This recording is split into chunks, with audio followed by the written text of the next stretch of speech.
Tous, on continue cette série de vidéos sur les champs d'application de l'hypnose thérapeutique.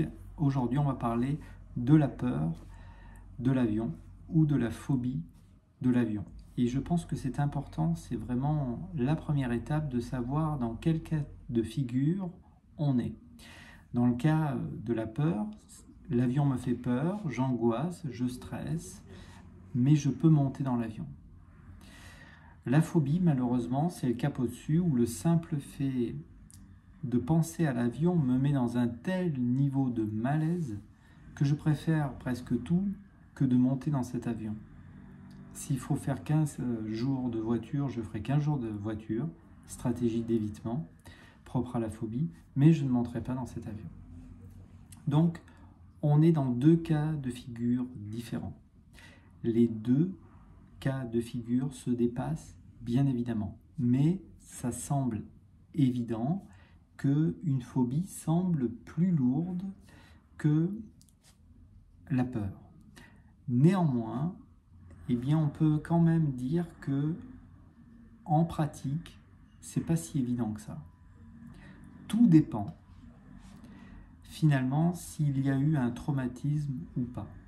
Tout dépend si j'ai la passion du voyage ou pas. Tout dépend si monter dans l'avion est une contrainte imposée par mon travail ou pas. Parce que, et ça on s'en rend compte quand on parle d'apprentissage d'une manière générale, depuis notre plus jeune enfance, on apprend facilement. Quand ça nous passionne, quand ça nous fait plaisir, quand on est dans le jeu.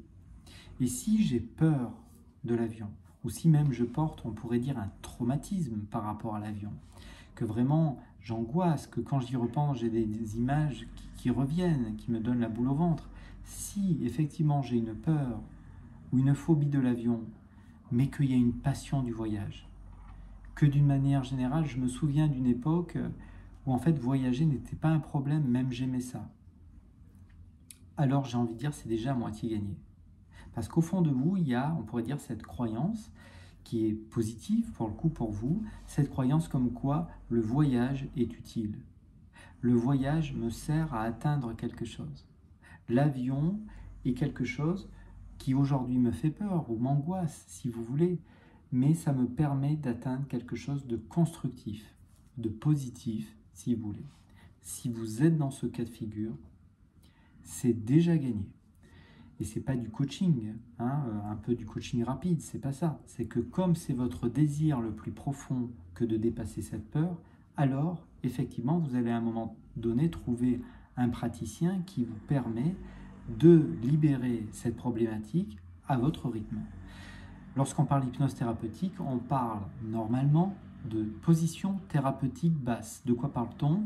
Une position thérapeutique basse, c'est au praticien de s'adapter à vous et de libérer votre peur, de vous aider à libérer votre peur, votre phobie, à votre rythme. Bien sûr, le praticien a l'habitude, bien sûr, il sait finalement ce qu'il faut pouvoir dépasser en termes de souvenirs délicats, de sensations, d'angoisse. D'une manière générale, à chaque fois que vous allez faire de l'hypnose ou de l'auto-hypnose, vous allez vous apaiser, recréer de la sécurité dans votre corps. Et c'est souvent à ce prix-là, quand on s'autorise à être à l'intérieur de son corps, que lentement l'apaisement s'installe, qu'on reprend, on va dire, confiance dans sa capacité à être à l'aise dans l'avion. Le praticien en hypnose, effectivement, sans doute connaît la route vers peut-être le fait de se sentir bien dans l'avion. Néanmoins, je pense que c'est important de le répéter, ça fait partie de la position thérapeutique basse, c'est au praticien de s'adapter à vous et pas l'inverse. Mais effectivement, plusieurs outils qui gravitent autour de l'hypnose va vous aider à vous sentir bien, à vous apaiser, à évacuer votre peur peut-être d'avoir une crise panique dans l'avion. Il y a tellement de cas de figure. Lorsque vous êtes avec un praticien, logiquement, il doit passer un temps avec vous pour justement individualiser votre attente, voir finalement qu'est-ce que vous attendez réellement. Peut-être vous aider à préciser encore une fois ce que vous voulez vraiment, comment vous voulez l'atteindre, et puis commencer à travailler. Parce que si je décide de ne rien changer à mon attitude mentale, ou si je ne souhaite pas travailler sur moi, alors d'une manière générale, je ne peux pas me libérer de mes problématiques. C'est évident.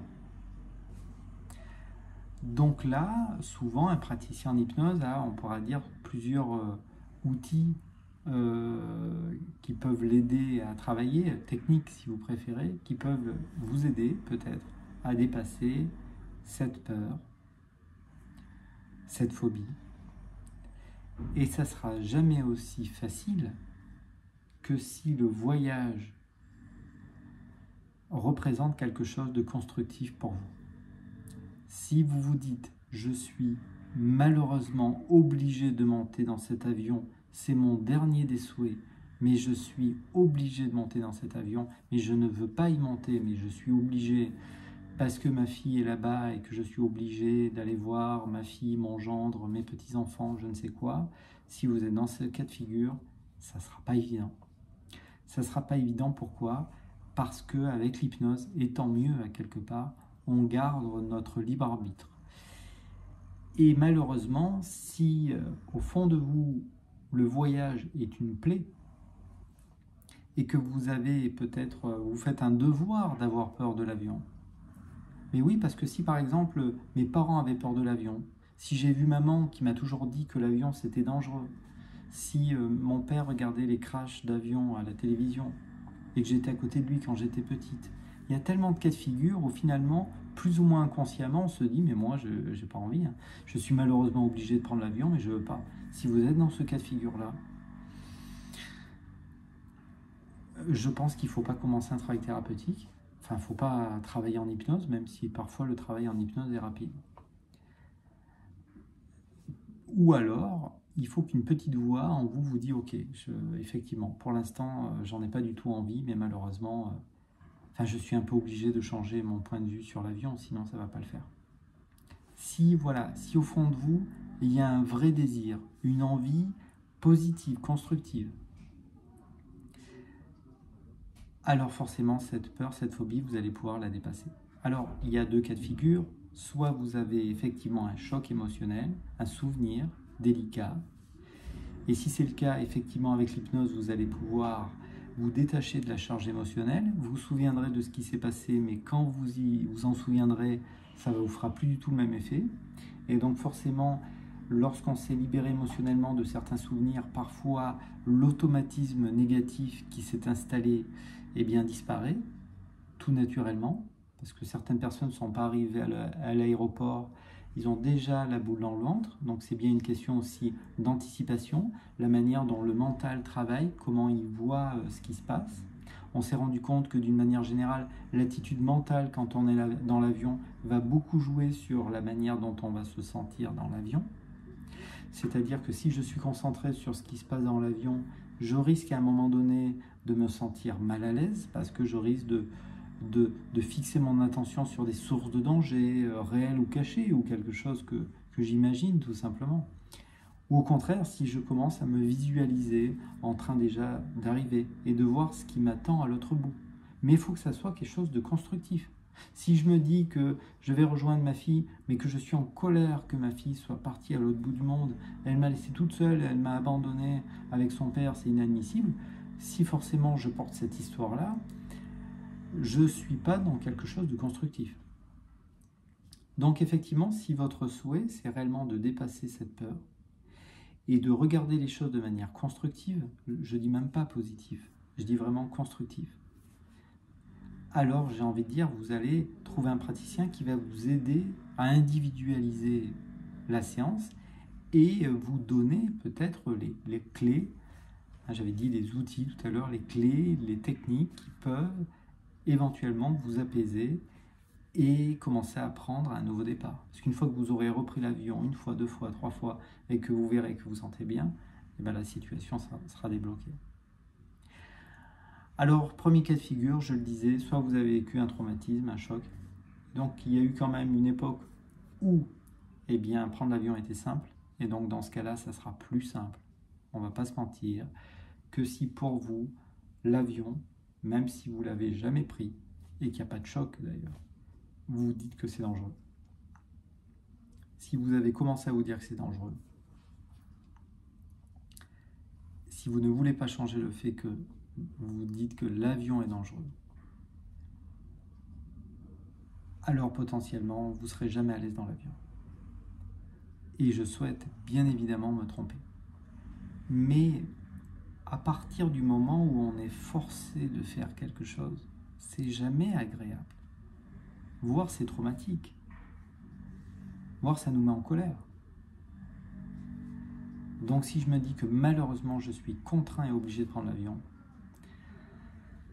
ça risque d'être délicat. Vous risquez de monter dans l'avion, mais ça risque de ne pas être agréable parce que ça sera comme si ce n'était pas votre propre volonté. Il faut à un moment donné, quand on monte dans l'avion, qu'on se dise « c'est mon souhait personnel ».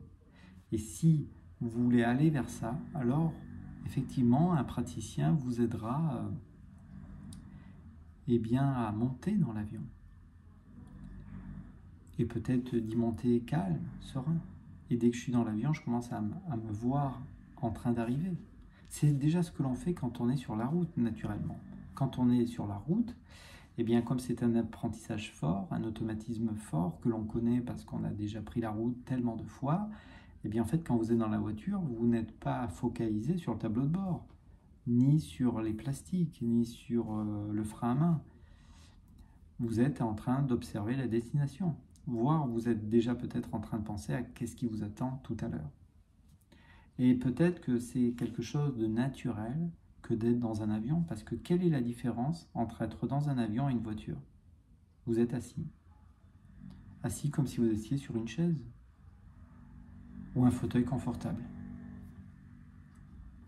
Bref, ce moment de partage, parfois avec le praticien en hypnose, avant la séance, permet de mettre les choses à plat. Il va vous parler de ce qui peut être proposé en hypnose ou en exploration émotionnelle directe. Et puis après, vous faites le travail. Et là, il faudra vous écouter. Soit vous dites, voilà, j'ai envie d'essayer de débloquer la situation, mais alors vraiment, quelques jours avant que je monte dans l'avion, voilà, je fais une séance et puis je vais voir ce que ça donne. Soit vous décidez d'investir un peu de temps sur vous et dire, bah voilà, je vais faire quelques séances pour me préparer à être à l'aise. J'ai envie de voyager. En fait, en vrai, j'ai envie de voyager. Voilà, s'il y a cette petite voix en vous qui vous dit, ouais, en fait, j'ai envie, alors effectivement, vous allez pouvoir trouver, je le souhaite en tout cas. Vous pouvez me joindre facilement, évidemment, si vous le souhaitez, pour travailler dans ce sens-là. Peut-être à bientôt. Mais c'est comme n'importe quelle problématique, ça se débloque réellement. Réellement. Peut-être à bientôt. Au revoir.